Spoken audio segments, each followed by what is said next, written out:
The sound of the front door slamming shut was like a gunshot in the pouring rain, each drop that hit the cold pavement a tiny echo of his final words. "A baby now. You're trying to trap me, Celestine. I'm destined for more than this. More than you." He'd spat the words with a venom that chilled her more than the November wind whipping through her thin cardigan. Standing on the cracked stoop of their tiny apartment, with nothing but a worn handbag and the earth-shattering secret of her pregnancy, she watched his car's taillights disappear into the black, rain-slicked night. He thought he was leaving behind a poor, helpless waitress. He had no idea he was abandoning an heiress, and in that moment, as the cold seeped into her bones, the heartbroken woman began to fade, replaced by the calculating mind of Celestine Duval. He wanted more. He was about to lose everything. Life for Celestine had been a deliberate choice. It was an experiment in normalcy, a rebellion against the gilded cage she had been born into. The name Duval carried the weight of old money, of sprawling estates, and whispered conversations in boardrooms that decided the fate of corporations. But Celestine wanted none of it. She wanted to be loved for herself, not for the trust fund that bore her name. So she had left. She'd changed her last name to a simple Graham, rented a small apartment on the industrial side of Westport, and found a job waiting tables at the corner bistro, a cozy place with mismatched chairs and the smell of fresh coffee. It was there she met Michael Peterson. He was charming, with an easy smile and eyes that held a universe of ambition. He was a junior project manager at a mid-tier real estate firm, and he spoke of blueprints and skyscrapers the way a poet speaks of love. He was captivated by her quiet grace, her genuine kindness, and he assumed her simple, uncomplicated background. To him, she was a blank canvas onto which he could paint his future. Their courtship was a whirlwind of shared dreams, whispered over cheap diner coffee, and long walks in parks they couldn't afford to live near. He spoke of closing huge deals of one day, seeing his name on a building. She spoke of a home filled with laughter, a small garden, and the simple joy of a life built together. They married at the city courthouse 6 months later. Her family, or what was left of it, her stern, powerful grandfather, William Duval, was not informed. This life was hers, built on her own terms. The first year was a struggle, but a happy one. They pooled their meager earnings, celebrating small victories like fixing their rattling second-hand car or affording a night at the movies. Celestine was a master of stretching a dollar, turning their cramped apartment into a warm, inviting home. She supported Michael's ambition, typing up his reports late into the night and listening patiently as he rehearsed his presentations. She believed in him with an unwavering purity that he, in his heart of hearts, knew he didn't deserve. The first crack in their facade appeared in the form of Brenda Scott. Brenda was the daughter of a senior partner at Michael's firm. She was everything Celestine wasn't, loud, impeccably dressed in designer labels, dripping with an casual arrogance that came from a lifetime of privilege. Michael started mentioning her name more and more often. Brenda thinks I should pitch the Riverside project directly to her father. Brenda invited me for drinks with some influential developers. Celestine felt a knot of unease tighten in her stomach. She noticed Michael becoming more critical of their life. The apartment he once called cozy was now cramped. Her carefully budgeted meals were boring. He started staying out late for networking, coming home smelling of expensive perfume and single malt scotch. He was changing, morphing into a man she didn't recognize, a man who looked at her not with love, but with a faint, dismissive pity. Then came the 2 blue lines on a plastic stick. Celestine's first feeling was pure, unadulterated joy. A baby. A tiny piece of them, a symbol of their love that would make their small home feel like a palace. She imagined telling Michael, pictured his face, lighting up the two of them, planning and dreaming for this new life. She waited for him to get home, her heart thrumming with nervous excitement, a special dinner she could barely afford simmering on the stove. He walked in late, his tie loosened a look of agitated triumph on his face. He didn't even notice the aroma of his favorite roast. "You will not believe the day I had—" he began, tossing his briefcase onto a chair. "Brenda introduced me to Robert Finch, himself. The Robert Finch. He's looking for a hungry young executive for his new international division. This is it, Kat. This is the opportunity I've been waiting for." "Michael, that's wonderful," she said, her own news feeling suddenly small and inconvenient. "I have some news, too. Something amazing." He barely heard her, already pouring himself a drink. "This changes everything. No more scrimping. No more living in this dump. Finch's people live in the Heights. They drive German cars. Their wives sit on charity boards. They have connections. The unspoken words, they don't wait. Tables hung in the air between them, thick and suffocating. Taking a deep breath, she decided to forge ahead. "Michael, I'm pregnant." The words dropped into the room like a stone in a silent pond.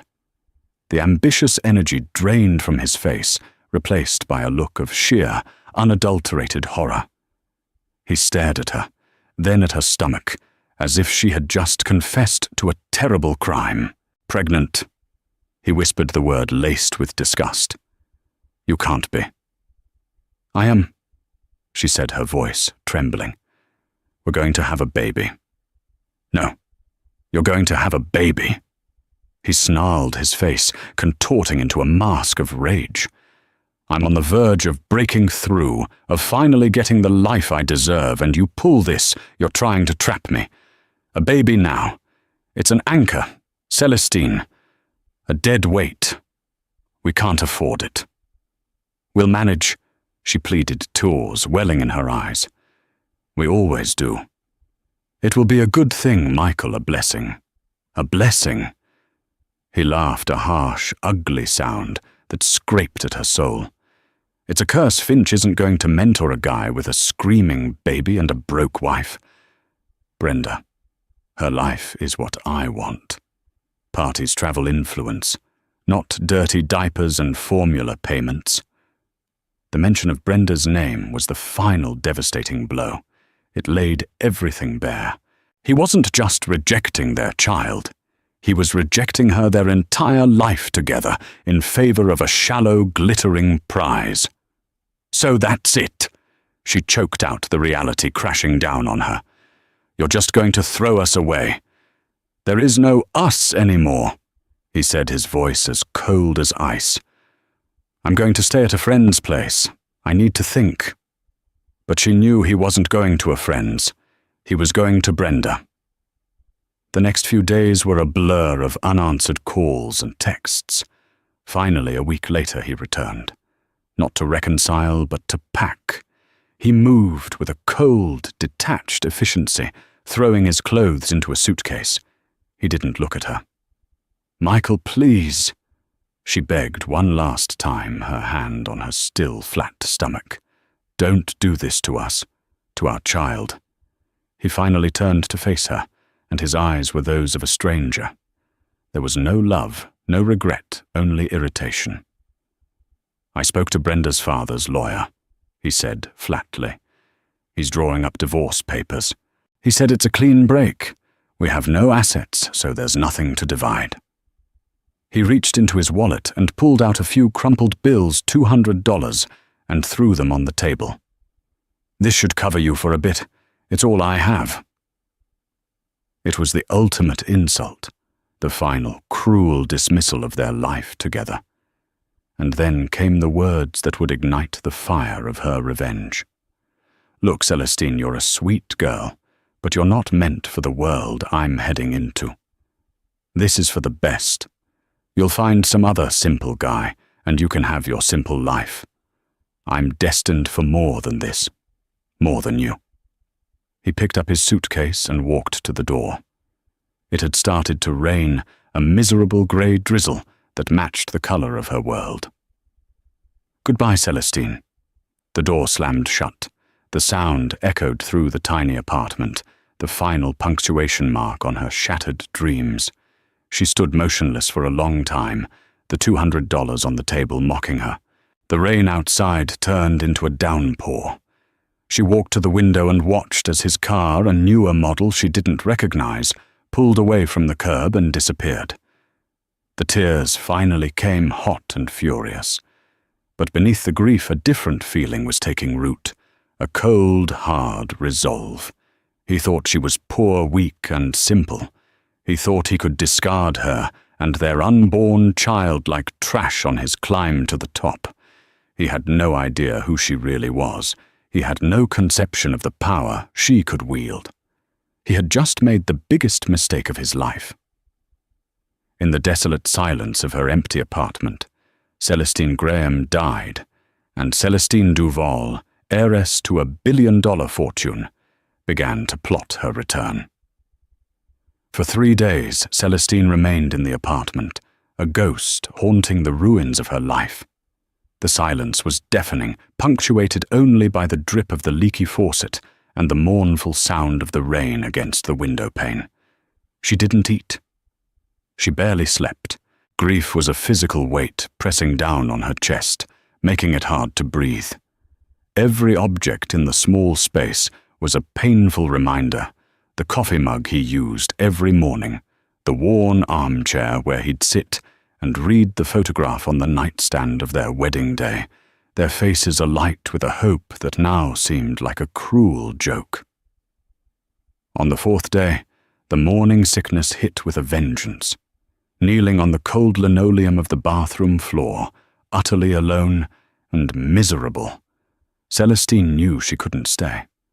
This place, once a sanctuary of love, was now a tomb of memories. More importantly, she wasn't just responsible for herself anymore. A tiny new life was depending on her, and that life deserved more than a mother hollowed out by despair. Her fingers trembling, dialed a number she hadn't called in almost 3 years. It was a private line, one that bypassed secretaries and assistants, going straight to the oak-paneled study of the formidable man who ran the Duval empire. It rang once, twice. William Duval. The voice was exactly as she remembered, deep, resonant, and clipped with an authority that commanded entire boardrooms. No hello, just a statement of fact. Grandfather, she whispered, her voice cracking. It's Celestine. There was a pause on the other end of the line, a silence so profound she could hear the faint ticking of a grandfather clock in the background. When he spoke again, the sharpness in his tone was softened by a sliver of something she hadn't heard in years, concern. Celestine. Where are you? The simple question broke her. The dam of her composure burst and she began to sob incoherent words, tumbling out between gasps.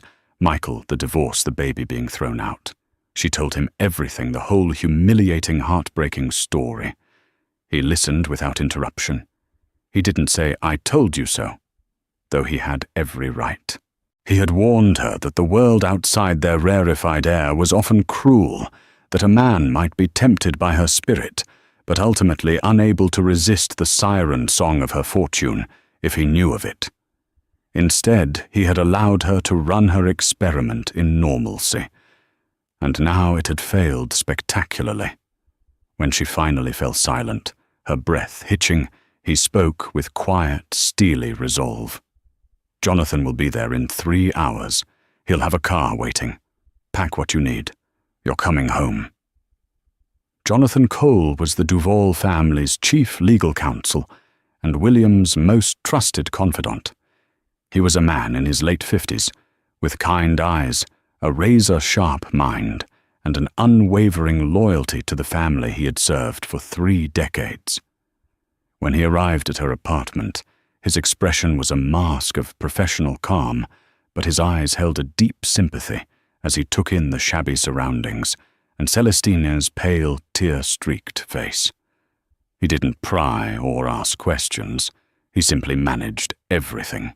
He arranged for a moving company to pack and store her belongings. He dealt with the landlord settling the lease. He gently guided a numb Celestine into the back of a black, discreet sedan with tinted windows.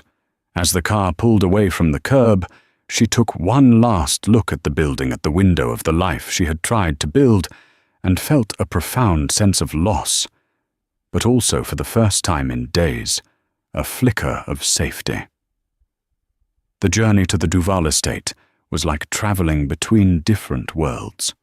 They left the grey industrial landscape of the city behind, driving through rolling hills and pristine countryside until they reached a set of imposing wrought-iron gates. The gates swung open silently, and the car proceeded down a long, winding driveway lined with ancient oak trees. The mansion rose before them, a symphony of stone and glass that looked both timeless and modern. It was the house she grew up in, a place she had once felt suffocated by, but now represented an unbreachable fortress. Her grandfather was waiting for her in the grand entrance hall. William Duval was tall and silver-haired, still imposing in his late 70s. He wore a perfectly tailored suit, his posture ramrod straight. He looked at her, his gaze sweeping over her simple clothes and the exhaustion etched on her face. For a moment, she feared his disapproval, his reprimand. Instead, he simply opened his arms. Celestine fell into them, and for the first time since she was a little girl, she let her grandfather hold her, his strength a solid, reassuring anchor in the storm of her life. "Welcome home, my dear," he murmured into her hair. "You're safe now. We'll take care of everything." The weeks that followed were a period of quiet healing and slow rebirth. Celestine was given a suite of rooms overlooking the sprawling gardens. The finest doctors were brought in to oversee her pregnancy. A nutritionist planned her meals. The quiet, efficient household staff catered to her every need, creating a cocoon of comfort that allowed her body and soul to begin mending.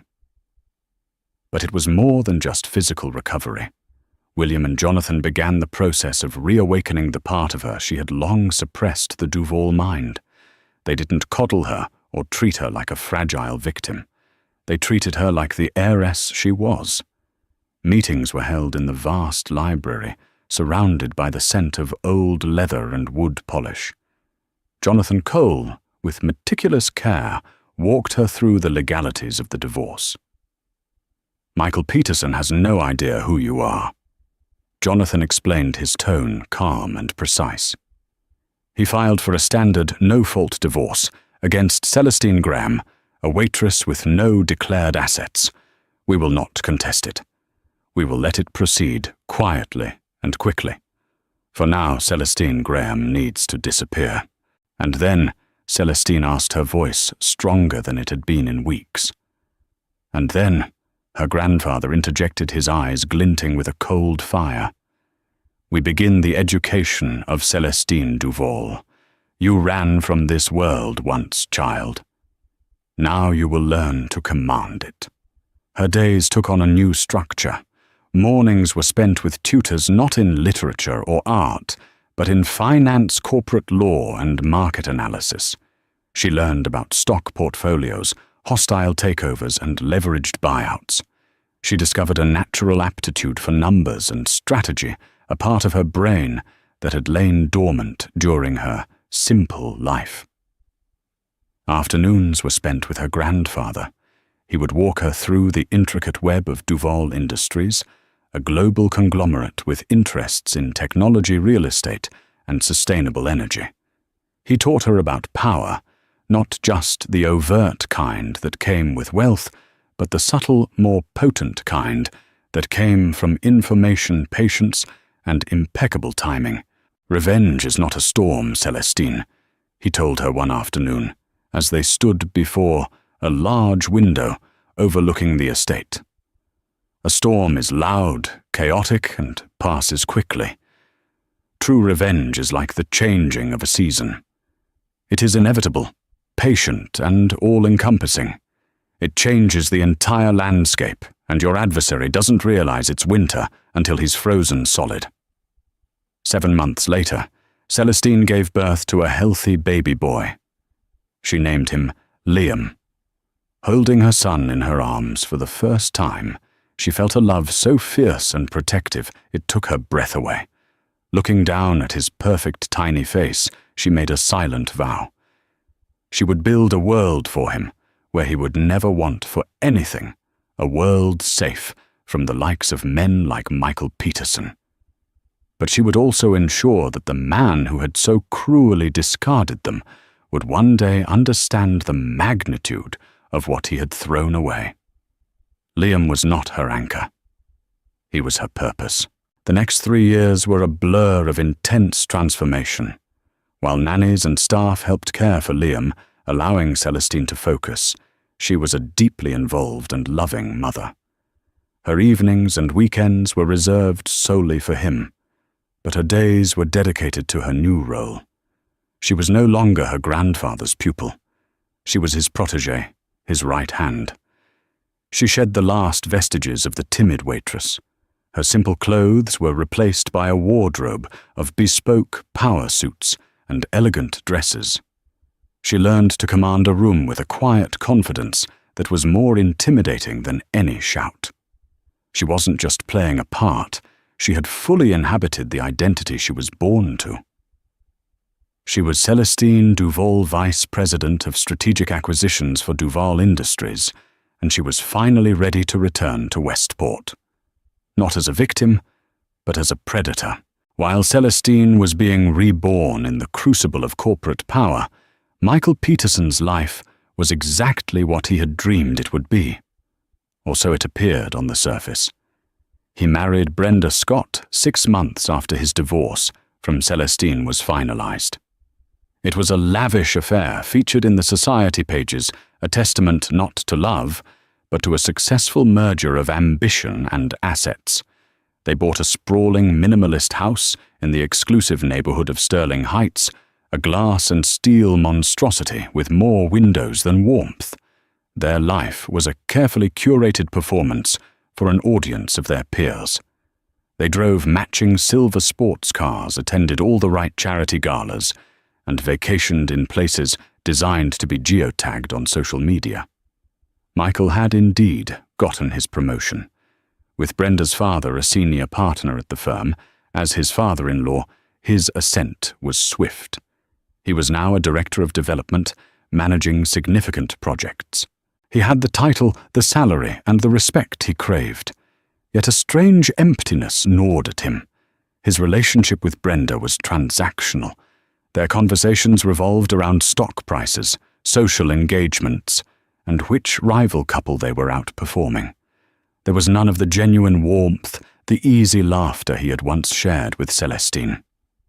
Sometimes late at night, a fleeting image of her kind smile would flicker in his mind, but he would quickly banish it, dismissing it as a relic of a past he had wisely escaped. He never once wondered what became of her or the baby. In his mind, she had simply faded back into the obscurity from which he'd plucked her. Celestine's return to Westport was not announced with a trumpet blast, but with the quiet, seismic tremor of a new corporate player entering the market. A new investment firm, CD Holdings, was incorporated. The name was deliberately anonymous, the CD, a private nod to her identity. The firm's stated purpose was to invest in innovative urban renewal and high-tech commercial real estate, Michael Peterson's exact professional territory. Jonathan Cole acted as the public face of CD Holdings, its seasoned and impeccably discreet CEO. Celestine remained entirely in the shadows, the firm's mysterious, unseen chairperson. From a sleek, state-of-the-art office on the top floor of the city's newest skyscraper, a building her own company now owned, she began to meticulously map out Michael's world. She had her research team compile a complete dossier on him, his career trajectory, his current projects, his professional strengths, and more importantly, his weaknesses. She knew Michael better than anyone. She knew his desperate need for approval from powerful men. She knew his ego was both massive and fragile, and she knew his fatal flaw: he was a gambler who always overestimated his own intelligence. He wasn't a true visionary. He was a salesman who was good at packaging other people's ideas. The first move was subtle. Michael's firm, Scott and Sterling Realty, was the front-runner for the highly coveted Titan Point development project, a massive undertaking to redevelop a derelict industrial waterfront into a luxury mixed-use complex of condos, retail, and office space. It was the project that would make Michael's career, cementing his status as a major player in the city. Just as Scott and Sterling were preparing their final bid, CD Holdings made a stunning, unsolicited offer to the city council. Their proposal was bolder, better funded, and technologically superior. It included plans for a green energy grid, integrated smart city technology, and public art installations. It made the Scott and Sterling bid look provincial and outdated. The city council was flawed. CD Holdings seemingly came out of nowhere, yet they had the financial backing and the vision to blow the established competition out of the water. The Titan Point project was awarded to them unequivocally. The fallout at Scott and Sterling was immediate. Michael's father-in-law was furious. Michael himself was humiliated. He had personally overseen the bid, assuring everyone it was a guaranteed win. At a tense dinner with Brenda and her parents, he was openly berated. "Who the hell are these CD Holdings people?" Brenda's father fumed. "They came out of nowhere and made you look like an amateur Michael." "It's a setback, that's all," Michael said, trying to project a confidence he didn't feel. "They got lucky. I'll find out who they are. I'll beat them on the next one." This was exactly what Celestine had anticipated. She hadn't just taken the project, she had wounded his pride. A wounded, prideful man makes mistakes. A few weeks later, Jonathan Cole, as CEO of CD Holdings, announced a secondary phase of the Titan Point project, the construction of a landmark 50-story corporate headquarters, the Duval Tower. To foster local partnerships, CD Holdings would be subcontracting the management of this specific construction to a reputable local firm. It was a trap baited with the most irresistible lure imaginable, a chance for Michael to get a piece of the very project he had lost. It was an opportunity for him to save face, to prove to his father-in-law that he could play in the big leagues.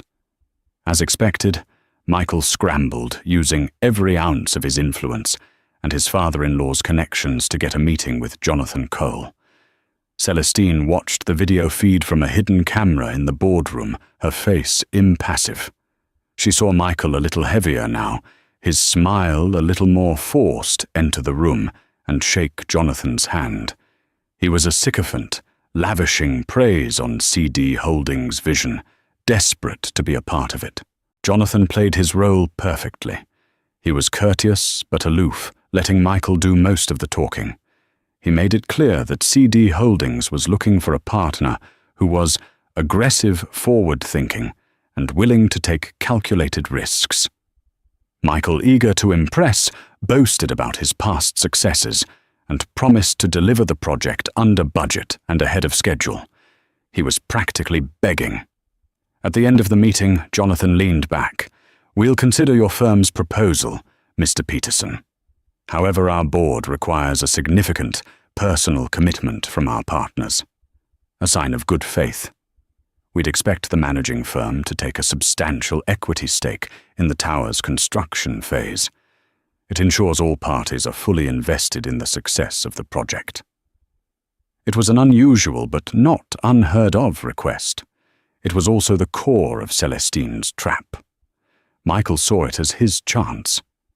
By investing personally, he'd show CD Holdings he had skin in the game, and the potential return on investment was astronomical. He went back to Brenda, his eyes gleaming with ambition. "This is it," he told her. "This is how we get back on top. We're going to invest in this tower, all of it. We'll leverage our house, use your portfolio. The payout will be legendary." Brenda, blinded by the same greed, readily agreed. They liquidated their assets, took out a second mortgage, and poured every last cent they had, and some they borrowed into securing the partnership for the construction of Duval Tower. The contract was signed. Michael Peterson was now personally and financially tied to Celestine's project. The first phase of her plan was complete. The chess pieces were set. Now she would begin to slowly, methodically squeeze. Her social re-entry was planned with the same strategic precision. She chose the annual Westport Charity Ball, the pinnacle of the city's social calendar, as her debut. It was the one event Michael and Brenda would never miss. Celestine arrived late, making a deliberate entrance. She wore a bespoke gown of emerald green silk that shimmered under the crystal chandeliers. Her hair was styled in an elegant chignon, and around her neck was a simple but breathtaking diamond necklace, the Duval star. She was no longer the soft, unassuming girl who had waited tables. She was a vision of power, wealth, and unattainable grace. A murmur went through the ballroom. "Who is that?" people whispered. She didn't walk. She glided Jonathan Cole at her side, parting the sea of Westport's elite. Michael and Brenda were standing by the champagne fountain, holding court. Michael was mid-laugh, a smug, self-satisfied look on his face, when he saw her. He froze. His glass slipped from his fingers, shattering on the marble floor. It wasn't a sudden recognition. It was a slow, horrifying dawning. He saw a face that was achingly familiar, yet utterly transformed. The same soft curve of her jaw, the same deep brown eyes. But now they held an icy confidence he had never seen. The name Celestine formed in his mind, but his brain refused to connect this goddess of industry with the poor, pathetic wife he had discarded in the rain. It was impossible. Brenda noticed his distraction. "Michael, what is it?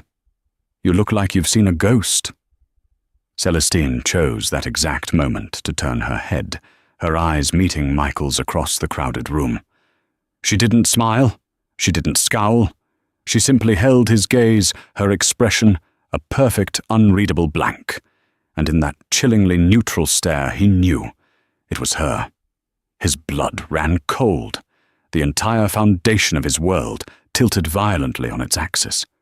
Celestine, here, looking like that. It made no sense. His past was colliding with his present in a way he could never have imagined. He felt a primal, gut-wrenching fear. This was not a coincidence. She was the ghost at his feast, and he knew, with a terrifying certainty, that she had come for him. The weeks following the charity ball were a masterclass in psychological warfare. Celestine never approached Michael directly. She didn't need to. Her presence alone was a constant, unnerving pressure. She was everywhere and nowhere at once. Her name, Celestine Duval, was suddenly on everyone's lips, whispered in awe at the exclusive clubs and high-powered lunch meetings that formed the battleground of Westport's elite. She was the mysterious, brilliant chairperson of CD Holdings, the new queen of the city's real estate scene. Michael was in a state of barely controlled panic. He tried to explain the impossible situation to Brenda, but the words came out as frantic, nonsensical babbling. "She's my ex-wife, the waitress," he insisted one night, pacing their cold white living room like a caged animal. Brenda scoffed, examining her freshly manicured nails. "Michael, don't be ridiculous. Your ex-wife was some mousy little thing named Celestine Graham. This is Celestine Duval, of the Duval Industries Duvals. You're just stressed about the tower project. Perhaps you should see someone." His inability to make her believe him isolated him further. He was trapped in a nightmare only he could see. He would catch glimpses of Celestine at industry events, a brief, chilling eye contact across a boardroom, the scent of her subtle, expensive perfume as she passed him in a hallway. Each encounter was a small, sharp stab of terror. She was a living embodiment of the secret he had buried, now returned as a spectre of immense power. Meanwhile, construction on the Duval Tower began. On the surface, everything was proceeding perfectly. Michael threw himself into the project, working feverishly, hoping that a massive success would somehow appease the ghost he couldn't shake. He held meetings, approved schematics, and gave confident presentations to Jonathan Cole, all while Celestine's invisible presence loomed over him. This was when she began to tighten the screws. The first problem was a shipment of specialized structural steel from a German supplier CD Holdings had recommended.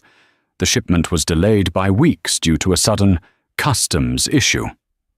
Michael scrambled his frantic calls to the supplier, met with polite but unhelpful bureaucracy. The delay put the entire project behind schedule, and the penalty clauses in their contract were draconian. Every day of delay cost Michael and Brenda a fortune. Next came the geological survey reports. A CD Holdings independent consultant discovered unforeseen soil instability on a small section of the build site, right where a critical foundation pillar was to be poured. The original surveys which Michael had signed off on had shown no issues. Now major time-consuming and incredibly expensive reinforcement work was required. Michael's budget, already strained, began to hemorrhage money.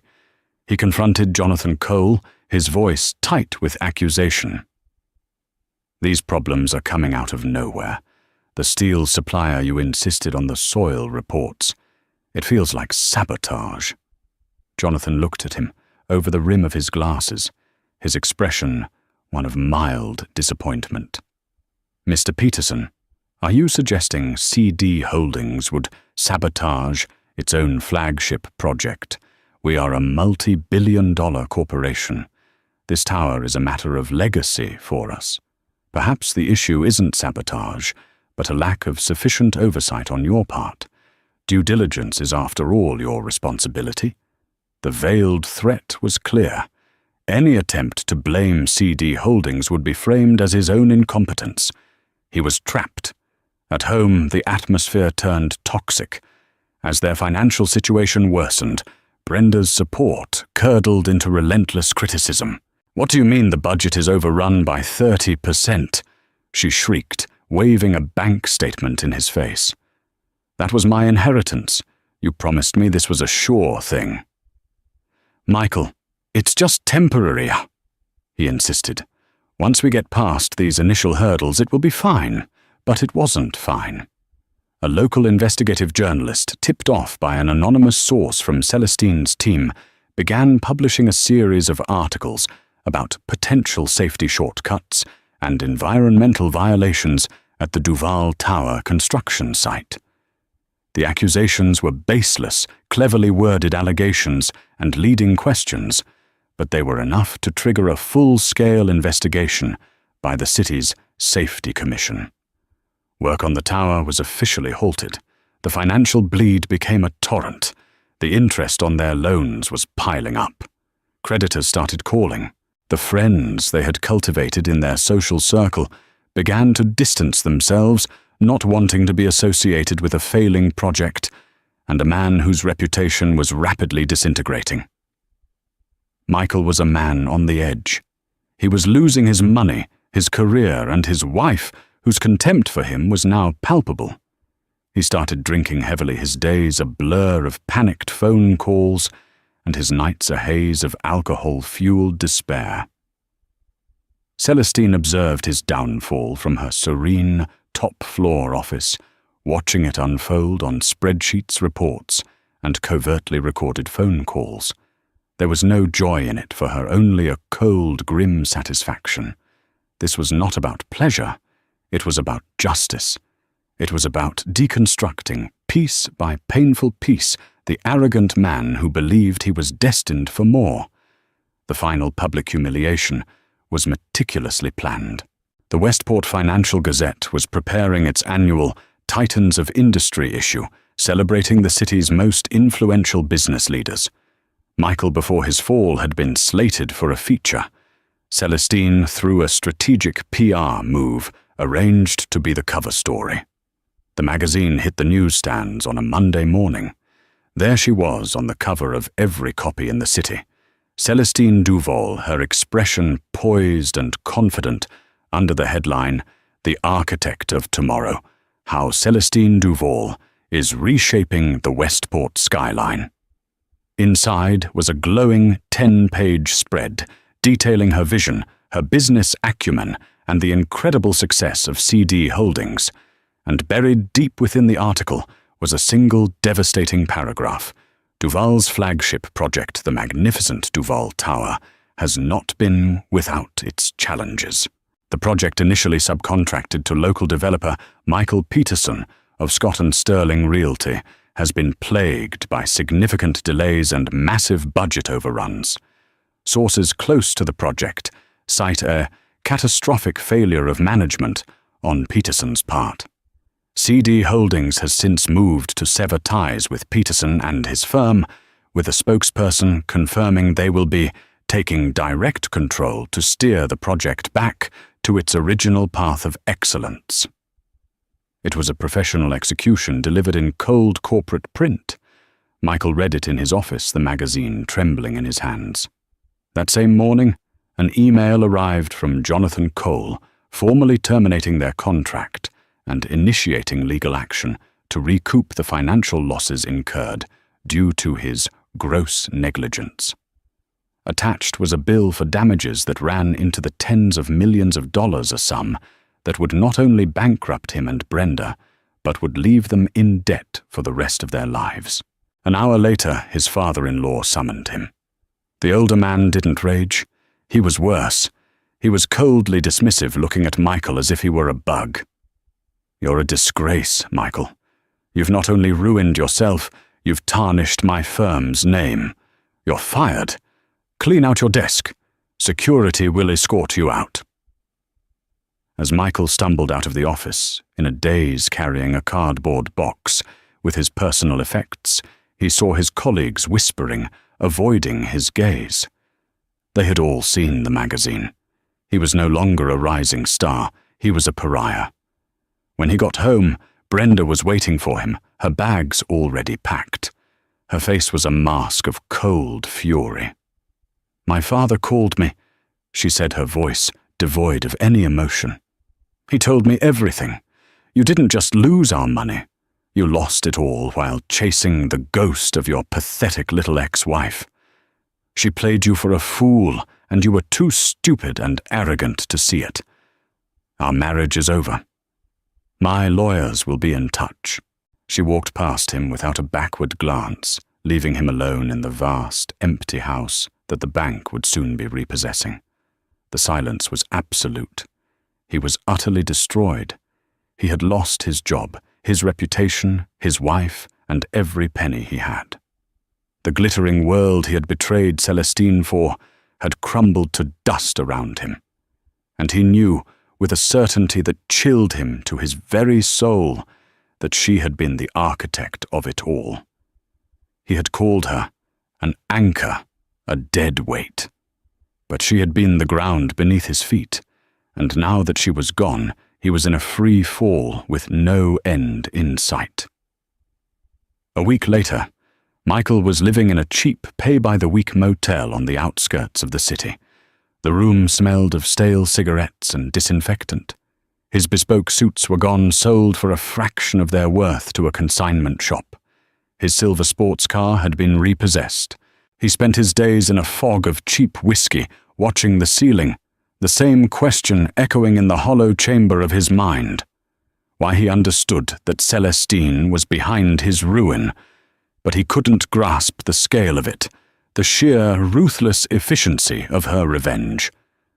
The waitress he had discarded with $200 had returned as a corporate titan and dismantled his entire existence without ever speaking a single word to him.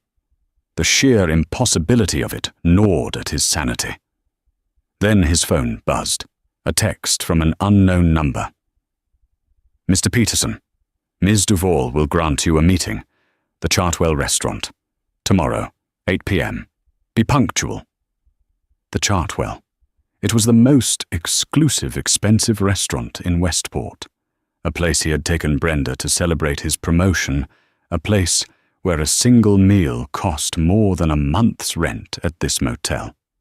The invitation was another calculated cruelty, a reminder of the world he had lost. But he knew he had to go. He needed answers. He needed to face her. He spent his last few dollars on a dry-cleaned shirt and trousers.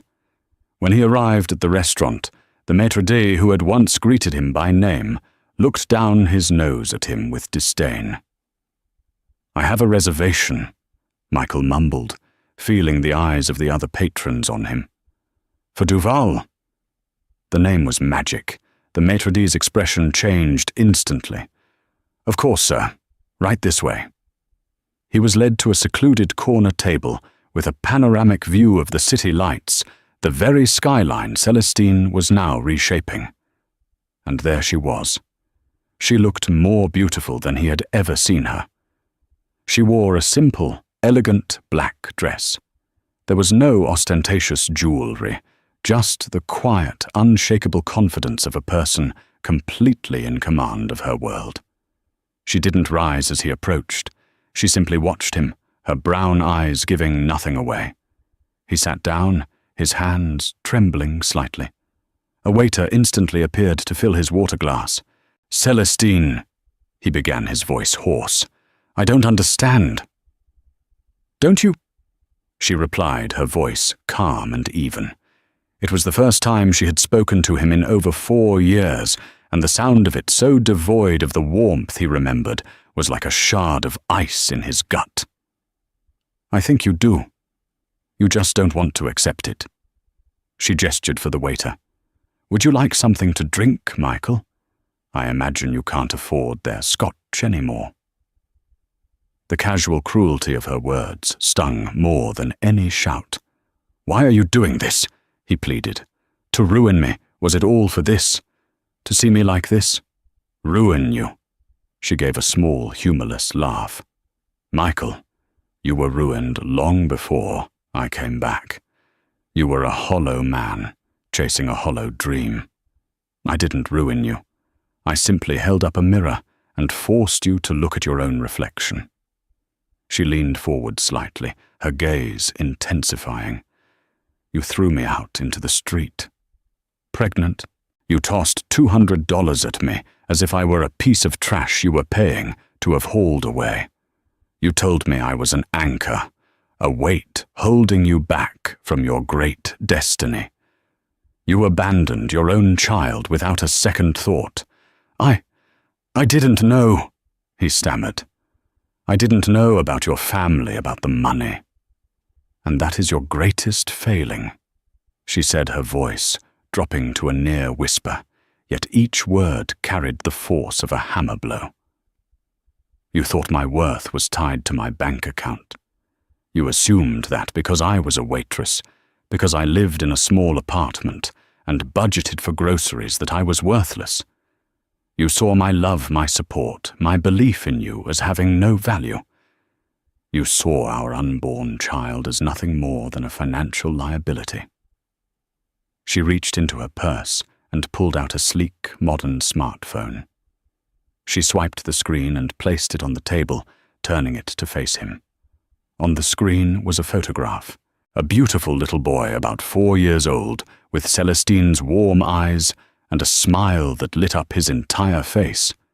He was sitting on the shoulders of a handsome, silver-haired man, William Duval, in a sun-drenched garden, laughing with pure, uncomplicated joy. "His name is Liam," Celestine said, her voice softening for the first time, filled with a fierce maternal pride. He is brilliant and funny and kind. He loves to build things with his blocks. He thinks he can talk to dogs. He is the greatest joy in my life. He is your son." Michael stared at the picture, his breath catching in his throat. A son. A happy, thriving child who had no idea he even existed. The image of that laughing boy was a physical blow more painful than the loss of his career, his money, or his wife. It was the gaping, undeniable proof of what he had truly thrown away.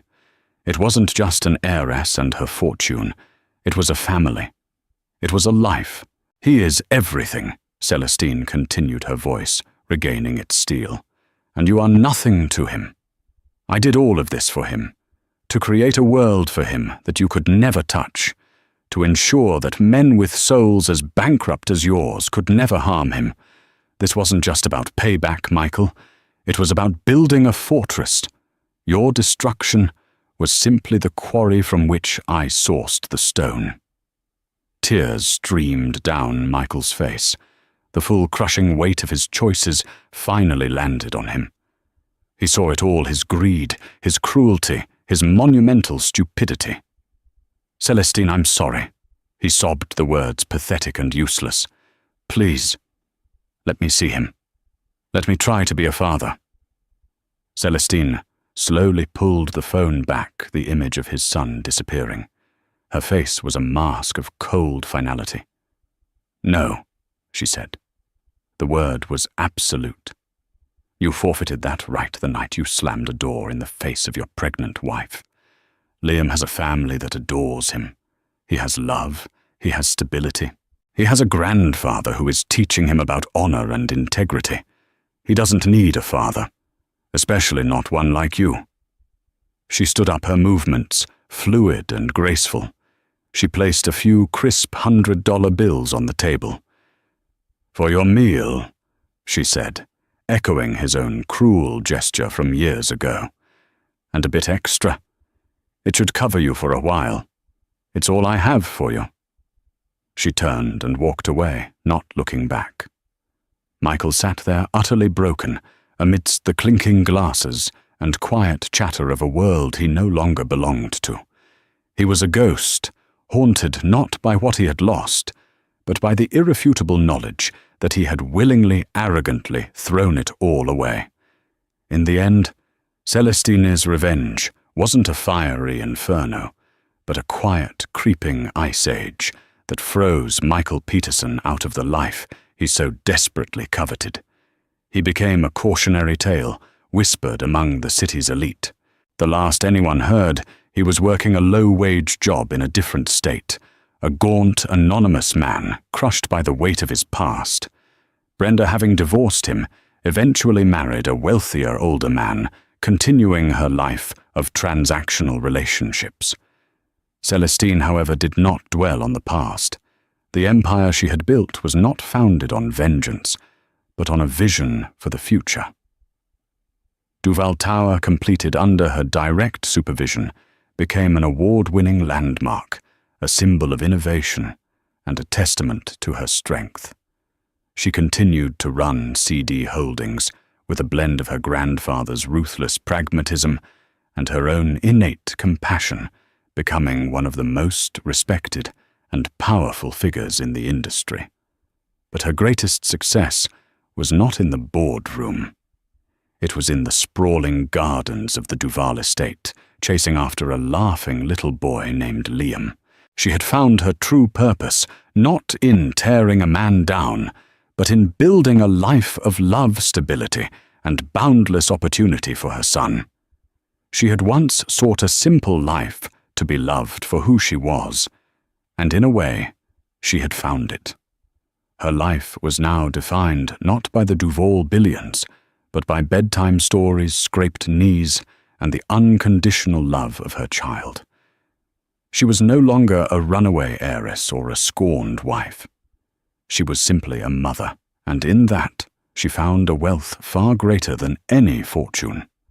She was the architect of her own life, and it was a masterpiece. The story of Celestine Duval is a powerful reminder that a person's true worth is never defined by their circumstances. It's a testament to the incredible strength that can be born from betrayal and the ultimate victory of living a successful, happy life.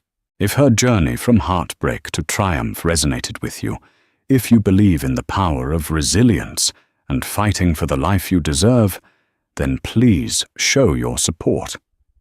Hit that like button to let us know this story moved. You share it with someone who might need to hear a message of strength, and most importantly, subscribe to our channel. By subscribing, you'll join a community that loves compelling stories like this, and you won't miss out on our next video. Thank you for listening, and remember to build your own fortress.